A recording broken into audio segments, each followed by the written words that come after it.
Je tiens à l'organisation d'un processus électoral crédible, l'affirmation du chef de l'État Félix Tshisekedi lors d'un échange avec le sénateur membre de l'Union sacrée de la Nation le week-end dernier.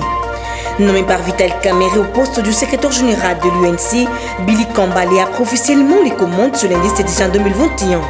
Et puis célébrer sous thème les aliments, soins pour un avenir sain, la journée internationale de la sécurité sanitaire des aliments, le docteur André Bissaka invite la population à répondre aux critères de cette journée.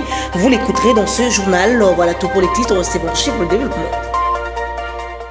Bon début de semaine, chez vous madame, messieurs, vous êtes sur la chaîne de l'éducation, bienvenue dans ce journal. Billy Kambale a pris officiellement les commandes de l'UNC ce lundi 7 juin 2021. Dans son mot, ce dernier a dénoncé l'arrestation et la condamnation de Vital Kamerhe. Suivez-la.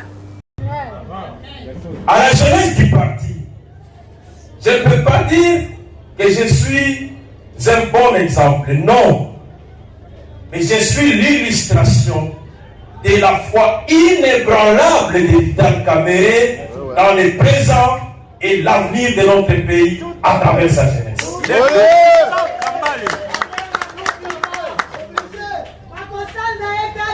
Mes chers frères, ça fera bientôt 421 jours que notre président Vital Kamerhe a été kidnappé.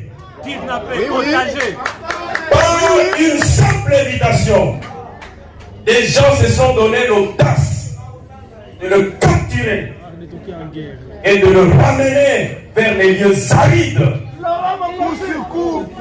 Nous voulons leur dire que nous sommes en colère.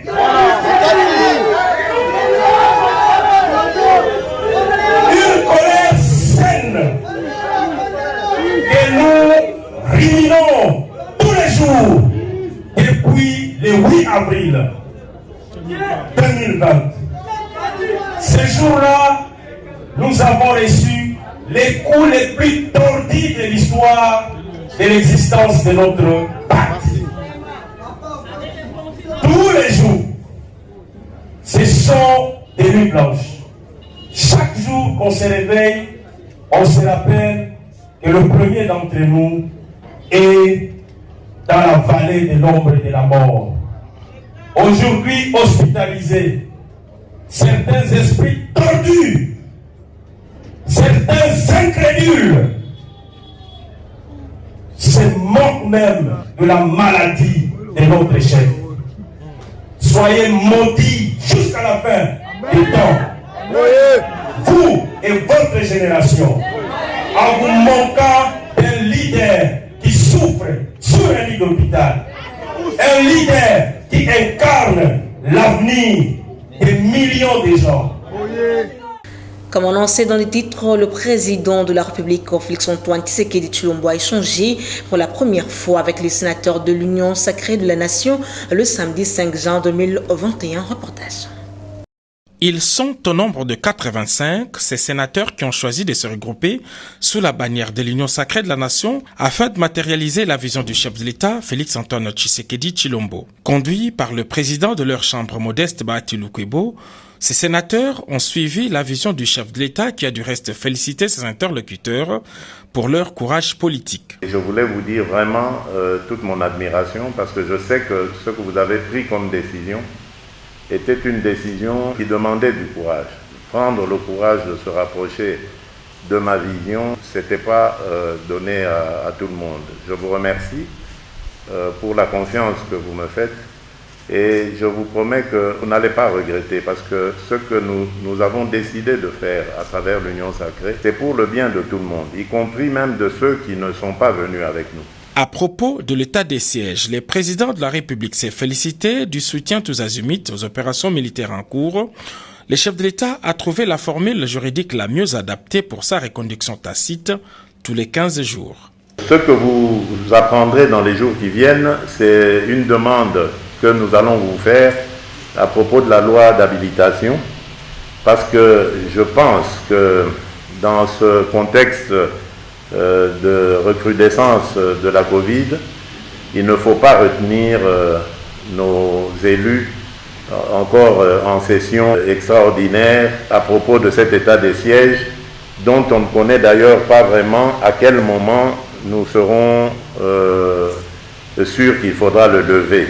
Évoquant les processus électoraux qu'il veut crédibles, le président Félix-Antoine Tshisekedi Tshilombo a sollicité l'appui des sénateurs de l'Union sacrée pour faire passer les lois essentielles. Dans quelques jours, vous allez avoir des décisions à prendre, il y aura des enjeux importants. Je pense à la loi sur la CENI, et ensuite il y aura la loi électorale. Tout ce que je vous demande, c'est de rester unis et peut-être d'aller dans le sens de ce que l'Assemblée nationale a déjà fait. N'oubliez pas que nous avons l'échéance 2023, il faut que nous y arrivons à temps, sans fioriture, sans bavure et en essayant d'être le plus transparent possible. Donc nous devons absolument tout faire pour doter notre pays d'un processus électoral qui soit crédible, qui soit transparent et qui ne nécessite aucune contestation. Préoccupés par la recrudescence de la pandémie de Covid-19, les chefs de l'État annoncent un tour de vis dans les tout prochains jours. La communication du garant de la nation a eu un écho favorable auprès des sénateurs de l'Union sacrée qui ont décidé de soutenir matériellement les opérations militaires en cours. Les sénateurs, comme vous le savez, ils ont également décidé à l'unanimité de contribuer à l'état de siège, c'est-à-dire à soutenir nos forces armées de la République démocratique du Congo par des cotisations par retenue à la source. Pendant 3 mois, chaque sénateur a consenti un retrait, l'équivalent de $500 par mois, ce qui fera $1 500 en francs congolais par sénateur. L'indépendance de la justice, la crédibilité de la Chambre haute, tout comme la gratuité de l'enseignement, sont autant d'autres sujets évoqués par le président Félix-Antoine Tshisekedi Tshilombo. À la prématurant séjour à l'est du pays, le Premier ministre Samalou Kondé a échangé avec le partenaire humanitaire. Il les a instruits de se mettre au travail en vue de privilégier le bien-être de la population. Venons d'une session de travail avec son Excellence Monsieur le Premier ministre, accompagné d'un grand nombre de ministres de sa délégation qui sont déplacés ici à Goma. Ils ont réussi à atterrir dans l'aéroport de Goma, donc ça c'est déjà une très bonne nouvelle. L'aéroport semble être rouvert. Et pour justement planifier les suivantes phases de cette situation pour la population de Goma et un éventuel retour. Ce retour n'a pas encore été annoncé par les autorités de l'État, c'est à elles que ça correspond de faire, mais il y a une planification qui est en cours. Et de l'autre côté, les humanitaires, on a expliqué tout ce qu'on a pu faire dans les derniers jours pour donner un appui à la population déplacée là où elle se trouvait déplacée, à Sake, à Minova, à Bukavu, à Rutshuru, à Kiwanja et dans d'autres endroits. C'est nécessairement une aide insuffisante, c'est nécessairement une aide qui a été mise en pied très très rapidement. La population souffre là où elle se trouve, malgré cette aide que nous avons pu apporter. Et maintenant, avec le gouvernement va planifier la phase du retour. Et dans ce retour, bien sûr, les humanitaires seront prêts à faire leur part, tout en sachant que nos capacités sont très très mise à l'épreuve par la quantité énorme de crises humanitaires qui sévit, ou bien qui se donne à l'est du Congo, notamment la situation en Ituri qui nous inquiète beaucoup, la situation aussi dans les hauts plateaux du sud Kivu, aussi dans le territoire de Djougou, aussi dans le Tanganyika, enfin dans beaucoup d'autres territoires de Beni, dans beaucoup d'autres territoires où malheureusement les conflits génèrent des déplacements de population auxquels s'ajoutent des problèmes structurels comme la malnutrition et puis le manque d'accès à la nourriture qui créent des besoins humanitaires énormes. Donc nous allons continuer à appuyer bien sûr la population de Goma, là où elle se trouve maintenant. Nous allons continuer à appuyer ce processus de retour, mais c'est un processus dirigé par le gouvernement, mais nous n'oublions pas tous les autres besoins humanitaires qu'il y a dans le pays. Et puis l'enterrement de reliques de Patrice Emery Lumumba est prévu à la place échangère Kinshasa le 30 juin 2021 en présence du roi de Belge, suivi le compte rendu du Conseil des ministres avec Patrick Mouillère. La communication du Premier ministre a porté premièrement sur le message du président de la République destiné aux membres du gouvernement. Ce message concernait essentiellement les rapatriements de reliques de l'ancien Premier ministre et héros national Patrice Emery Lumumba, suivant le programme convenu entre la République démocratique du Congo la famille Lumumba et le Royaume de Belgique. Il est prévu à cet effet, à Bruxelles le 21 juin prochain, la cérémonie de récupération de reliques par le président de la République démocratique du Congo. Ensuite, une tournée avec ces reliques se déroulera à travers les villes qui ont connu le parcours de cet héros national, je cite, Lumumbaville, Kisangani, Chilakendu. L'enterrement est prévu à la place échangeur à Kinshasa en présence du roi de Belge le 30 juin 2021. Le gouvernement a donc été instruit de prendre dès à présent toutes les dispositions pour accélérer les préparatifs de ces grands événements et d'organiser en marge de celui-ci des cérémonies culturelles en tenant compte du thème de la présidence de l'Union africaine de la République démocratique du Congo, à savoir culture, art et patrimoine. Le Premier ministre est revenu dans sa communication sur le dieu massacre d'une soixantaine de compatriotes qui a eu lieu dans la nuit du 30 au 31 mai dernier dans les villages Boga et Tchabi, chefferie Banyali-Kilo en territoire d'Irumu dans la province de l'Ituri. Il a déploré cet acte ignoble commis par des miliciens ADF-MTM en débandade après avoir été délogés des localités qu'ils occupaient par nos forces armées de la République démocratique du Congo. Ces actes criminels sont la preuve que l'action de nos forces armées contre le groupe armé monte en puissance dans les provinces placées sous état de siège. Le gouvernement tient à rassurer le peuple congolais en général et les familles des victimes en particulier que les forces loyalistes sont à la poursuite des auteurs de ces actes cruels pour les neutraliser et les amener devant la justice. Au chapitre de l'éruption volcanique, le Premier ministre Jean-Michel Sama Lukonde a fait état de la baisse de l'activité sismique du volcan Nyiragongo observée durant ces 4 derniers jours par nos scientifiques de l'Observatoire vulcanologique de Goma. Si cette tendance se maintient, le gouvernement central, en accord avec le gouvernement provincial, va envisager le retour progressif et ordonné de la population déplacée suivant les paramètres sécuritaires et sanitaires en cette période de pandémie à Covid-19. Ces retours devront prendre en compte la spécificité des catégories, notamment les personnes âgées, les personnes à mobilité réduite, ainsi que les femmes et les enfants. Pour ce qui concerne la prise en charge des déplacés, le Premier ministre a relevé la poursuite et l'intensification du déploiement de l'aide humanitaire suivant le cycle des déplacés en collaboration avec les ONG opérant dans les secteurs humanitaires. La population est appelée une fois de plus à rester vigilante, à l'écoute des informations et à observer strictement les mesures et les décisions des autorités provinciales. Aussi, le ministre de la Jeunesse, Initiation à la nouvelle citoyenneté et cohésion nationale, Yves Mboukoulou, a procédé le week-end dernier à Kinshasa, l'espace IMCA de Matongé, dans la commune de Kalamou, au lancement officiel de la chaîne de solidarité des jeunes pour le soutien de la population de Goma, victime de l'éruption Nyiragongo. Reportage de Ginel Bezou. Au cours de cette activité, le ministre de la Jeunesse, Initiation à la nouvelle citoyenneté et de la cohésion nationale et les leaders des jeunes ont pressé par exemple en contribuant le montant de $2 580 américains. Ils ont en outre récolté après le comptage 227 550 000 francs congolais. Pour ce faire, Yves Mboukoulou, ministre de la Jeunesse, a salué cette initiative tout en demandant par la même occasion aux Congolais et d'autres villes du pays d'emboîter le pas pour venir en aide aux populations de Goma. Une joie immense. Je tiens à féliciter la coordination et à féliciter également tous les jeunes ici présents.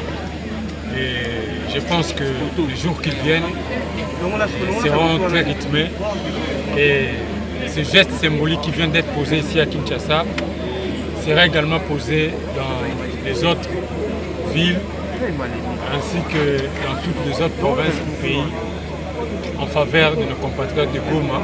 Une fois de plus, merci à tous les jeunes.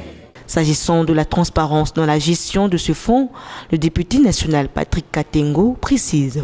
Sans faute, nous devons rassurer tous nos compatriotes jeunes et aussi d'autres qui ont compris que cette initiative doit être encouragée à travers la République. Et donc tous les mécanismes de contrôle, de traçabilité et de transparence sont bien clairs. Et donc les jeunes doivent continuer à nous faire confiance pour que nous puissions mener à destination tout ce que nous aurons à récolter dans les jours à venir. Et donc les jeunes partout, et c'est les gestes qui comptent. Aujourd'hui, avec ce que nous venons de récolter, c'est les signes qui comptent. Et donc partout les jeunes vont nous retrouver, et toutes les personnes de bonne foi, à l'extérieur tout comme à l'intérieur, mobilisez-nous pour une cause noble.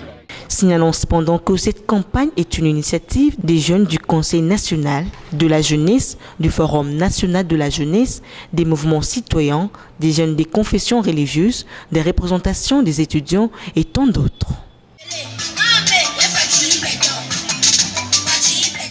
Randonneur à Nuturi, signature le week-end dernier de l'acte d'engagement à Irumu dans cette province par tous les chefs de chefferie et des regroupements pour soutenir les FARDC et se désolidariser des groupes armés ainsi que sensibiliser la jeunesse et la population civile. Profitant de sa mission d'inspection de troupes et de commandement en territoire de Djougou, le gouverneur militaire de l'Ituri, le lieutenant-général Luboyanka Choma Johnny, qui dans sa toute première visite a échangé avec la notabilité locale ainsi que la population, le bien fondé de l'état de siège décrété par le chef de l'État en Ituri, la réconciliation de toutes les communautés de Djougou, l'appel des groupes armés à déposer les armes, tel a été le message clé du numéro 1 de la province de l'Ituri. La population doit attendre de nous la sécurisation de Djougou, mais aussi de toute la province de l'Ituri. Dites déjà à vos frères là-bas qu'ils arrêtent, qu'ils rentrent dans les champs cultivés. Dans l'objectif d'accompagner les autorités militaires de l'Ituri, le chef de chefferie et secteur du territoire de Djougou ont signé un acte de bonne foi de sensibiliser leurs fils et filles de quitter les groupes armés. Avons décidé librement l'engagement sur les points suivants. De garantir notre collaboration totale aux autorités politico-militaires, policières et de sécurité chargées d'assurer la sécurité des personnes et de leurs biens dans la province de l'Ituri. Déclarons nous désolidariser des groupes armés locaux qui sèment la mort et la désolation parmi nos paisibles populations. D'entreprendre toute démarche pour que nos populations se désolidarisent des groupes armés, leurs tireurs de ficelles et de les dénoncer aux autorités compétentes. Rappelons que, dans le même cadre, un autre acte de bonne foi a été signé le 31 mai 2021 par le chef de chefferie et secteur du territoire du Roumou. Les voix s'élèvent au sein de la population congolaise en général et particulièrement de Kinshasa en ce qui concerne la proposition de loi de Noël Tchani sur la congolité. En effet, pour de plus amples précisions à ce sujet, suivez cet élément avec Agathe Mizi et Delphin Tundula. Partant de la proposition de loi de Noël Tchani, selon laquelle, à la candidature présidentielle de 2023, ne peut être candidat président de la République que celui qui est né de peur et des mères congolais. Un sujet qui fait susciter plusieurs différences dans la classe politique. Pour ces Congolais approchés, cette proposition de loi trouve son bon sens afin de conserver la congolité. L'article 7 de la Constitution zaïroise à l'époque nous disait quoi? Il faut que tu sois zaïroise d'origine, c'est-à-dire de père et de mère zaïroise. C'est-à-dire qu'il faut à la 100% zaïrois ou zaïroise. Et la proposition de Tchani, ce n'est pas mauvais. Et nous, le pouvoir en marche, tout le monde en m'a bêté. Tout le monde en à ma qualité de coordonnateur national du pouvoir en marche, soutient la vision du président de la République. Ils en m'a bêté. Oyo Tchani a proposé, ils allaient pour un intérêt à Moka. On a porté boy infiltré au sommet de l'État. Il faut d'abord commencer à se demander d'où vient le Congo. Où est le mal si Noël Tchani propose une loi? Mais c'est la loi démocratique. Qu'est-ce que vous voulez dans la démocratie? Ou soit vous ne voulez pas la démocratie, vous voulez la démocratie. Vous voulez une chose et son contraire. Pourquoi? Vous savez le grand danger de cette loi. Même si vous refusez aujourd'hui avec Noël Tchani, sache-le demain, ça va vous rattraper. Cette loi que vous voyez. Noël Tchani n'a pas indiqué une personne, n'a pas trouvé ça une personne. Pourquoi les gens s'agitent? Pourquoi Katumbi s'agite? Personnellement, je trouve pas mal la proposition. Bon, c'est encore une proposition jusque-là. Hein. Ça doit être voté et tout. Bon, l'ensemble des députés, nous faisons confiance aux députés et aux élus. Nous avons vraiment entièrement confiance à cela. Et c'est eux qui vont vraiment voter cela. Mais personnellement, je dirais c'est pas mal. Si qu'il y ait un Congolais 100% comme ça, on n'aurait pas de doute. Parce que je crois bien que ce qui a poussé Noël Tchani à proposer cela, c'est dû à beaucoup de choses qui nous est arrivé. On est victime de beaucoup de choses, de nationalité illégitime, tout ça. Et personnellement, je suis tout à fait d'accord avec cela. Pour rappel, cette proposition de loi a été adoptée à l'Assemblée nationale et renvoyée au Sénat pour la seconde lecture. Et en ce qui concerne la redynamisation du parti cher au président du Sénat Modeste Bahati Lukwebo, le président fédéral de l'AFDC, Mohamba, a poursuivi le week-end dernier la tournée politique au quartier Kingabwa dans la commune de Limete Rutsumboudi d'Animengate la prison. La tournée d'inspection des contrôles des poules des comités des communes continue son bon chemin. Le samedi 5 juin dernier, la salle 5 Kizito, dans la commune de Limete, au quartier Kingabwa, avait vibré au rythme de l'AFDC, parti cher au professeur Bahati Lukwebo. Un accueil chaleureux a été réservé au président fédéral de l'AFDC, Mohamba, Guy Richard Malongo, qui, dans son allocution, fit appel au cadre de son parti de faire confiance au chef de l'État, Félix Tshisekedi. Vous voyez quand même que le travail qui est en train d'être abattu, ce n'est pas n'importe quel travail. C'est un travail des techniciens, c'est un travail de camarades qui sont à mes côtés dévoués, qui veulent que l'AFDC en tant que parti politique, pourquoi pas notre regroupement FDC allié, nous puissions toujours garder notre standard, notre top, parce que nous pensons être parmi les partis top de ces pays. Je vous avais bien dit, depuis que nous avions commencé à Mombele, que l'AFDC, c'est un parti ici de la société civile. C'est un parti qui est habitué à communier avec son peuple. C'est un parti qui n'a pas de difficulté de s'adapter. Vous avez marché avec nous, je pense que vous n'avez pas vu nulle part où nous avons donné le transport aux camarades. Ils viennent d'eux-mêmes, ils se cotisent, nous cotisons, parce que nous estimons qu'un parti doit fonctionner de la base au sommet. Retenons que le dernier cap de cette tournée est fixé pour ce samedi 12 et dimanche 13 juin 2021 dans la commune de Ngaba ainsi que Kingabwa Ndanu. Et dans les restes de l'actualité, la promotion de la santé, tel est l'objectif principal de la journée internationale lors de la sécurité sanitaire des aliments, célébrée ce lundi 7 juin 2021 sous le thème « Les aliments soins pour un avenir sain ». Interrogé à ce sujet, le docteur André Bissaka invite la population à la consommation des aliments qui répondent aux critères d'une bonne conservation de la santé. Suivez le docteur André Bissaka au micro de Généreuse Makassila. Bon, d'abord, je dois parler de la sécurité alimentaire, comme aujourd'hui chez les journées internationales de la sécurité alimentaire. C'est ce qui signifie que c'est tout Congolais, tout individu dans le monde entier a droit à une alimentation saine. Donc c'est un processus dans lequel chaque individu a accès à une sécurité économique, sociale et puis nutritionnelle. Et cette sécurité consiste à quoi? C'est d'avoir l'accès à une bonne nourriture qui est saine et nutritive. Alors, maintenant, pour être en bonne santé, il faudrait que nous consommons des aliments qui sont propres, des aliments qui répondent aux critères d'une bonne alimentation. C'est ce qui peut faire de nous notre espoir d'avoir une bonne santé. D'ailleurs, chaque aliment, nous connaissons nous tous. Nous avons les aliments de construction, les aliments énergétiques et les aliments de toutes catégories.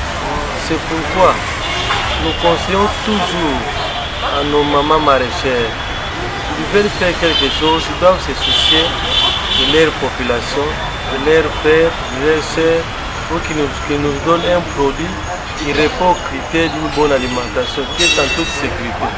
Imaginez que les conditions de la mauvaise préparation, si vous ne les conservez pas, vous savez les conséquences.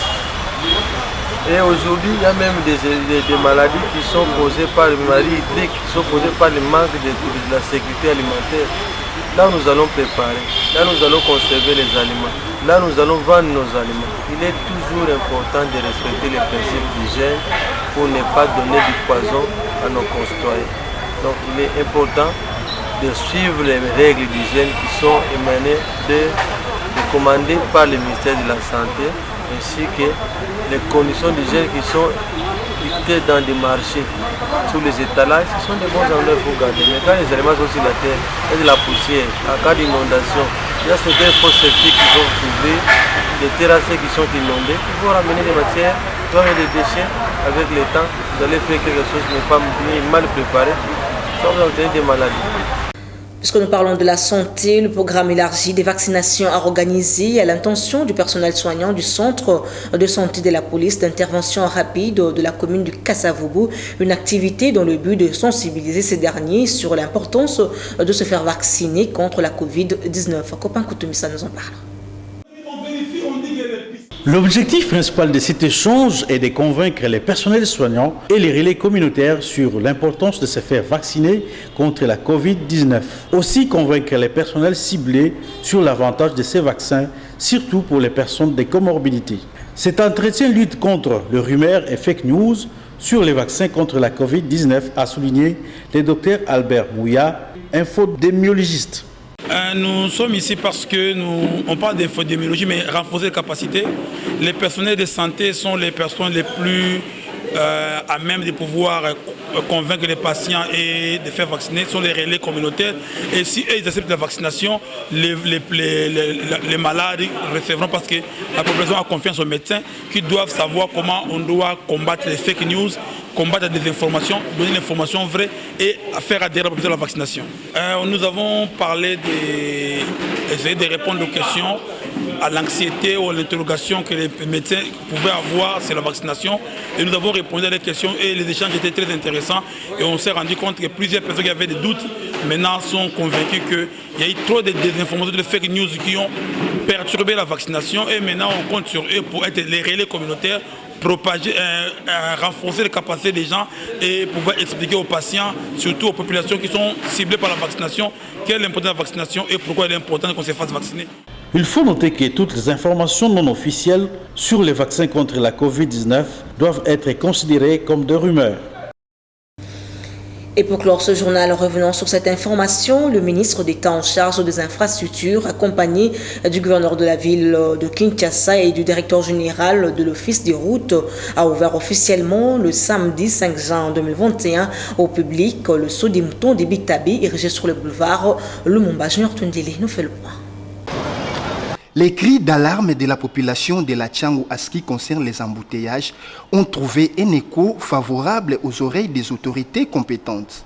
Voilà pourquoi l'ouverture au public des sauts des moutons érigés au niveau des Bitabé sur le boulevard Lumumba par le ministre d'État des infrastructures en présence du gouverneur de la ville-province de Kinshasa et du directeur général de l'Office des routes n'a pas tardé. Donc, il n'y a plus problème à en aller comme au retour. Cet ouvrage n'est que la continuation du programme du gouvernement des Warriors, a laissé entendre Alexis Guissaro, ministre d'État des Infrastructures. Le jour est arrivé et nous sommes venus annoncer à la population que conformément à la promesse de son Excellence, Monsieur le Président de la République, chef de l'État, Monsieur Félix-Antoine Tshisekedi, qui avait promis à la population effectivement la réalisation de ces ouvrages. Aujourd'hui, cette promesse est devenue réalité et voilà, nous procédons à l'ouverture, à la circulation de ce saut de mouton. Pour sa part, Gentini Ngobilambaka, gouverneur de la ville de Kinshasa, parle d'un ouf de soulagement pour la population de cette partie de la capitale. La promesse est à Tata Mokonzi Ekolo, Félix-Antoine Tshisekedi, et pour réaliser le saut de mouton Oyo, on a silisa premier embouteillage. Partie de l'embouteillage dans Kinshasa. C'est vrai, depuis le saut de mouton et Salami, embouteillage est banni déjà aussi la Mouamouké. Mais s'il était mis ça au Sala, ils allaient belé, voir express et Rosal Malsous pour le premier embouteillage ici. Cet ouvrage est un motif de fierté, pense Herman Moutima, directeur général de l'Office des routes. Ceci, c'est un motif de fierté, comme a dit son Excellence tout à l'heure, et nous voulons que la population puisse bien préserver cet ouvrage, bien préserver. L'eau, c'est l'ennemi numéro 1 des routes. Qu'on ne jette pas de l'eau, de l'huile ici. Je vous en prie. Gardez bien cet ouvrage et ça donnera la force aux autorités du pays de nous en construire encore d'autres. Pour rappel, la réalisation de cet ouvrage de près de 300 mètres entre dans le cadre des programmes d'urgence des 100 premiers jours du chef de l'État, Félix Antoine Tshisekedi Tshilombo, à la tête de la magistrature suprême. Ainsi prend fin cette édition du journal. Vous nous avez pris en cours de diffusion. Voici l'essentiel de titres. Je tiens à l'organisation d'un processus électoral crédible l'affirmation du chef de l'État, Félix Tshisekedi, lors d'un échange avec le sénateur membre de l'Union sacrée de la Nation le week-end dernier. Nommé par Vital Kamere au poste du secrétaire général de l'UNC, Billy Kombale a pris officiellement les commandes ce lundi 7 juin 2021. Et puis célébré sous les thèmes Les aliments soins pour un avenir sain, la journée internationale de la sécurité sanitaire des aliments, le docteur André Bissaka invite la population à répondre aux critères de cette journée. Vous venez de l'écouter dans cette édition du journal. C'était là le rappel des titres fin complètement de cette grande édition du journal dont la chefferie a été estimée par Junior Tundela. Un grand merci à toute l'équipe technique et rédactionnelle. Derrière la caméra, c'était Delphin Tundula, Guilhem Mayamba. Merci de votre fidélité. Je vous retrouve demain. Au revoir.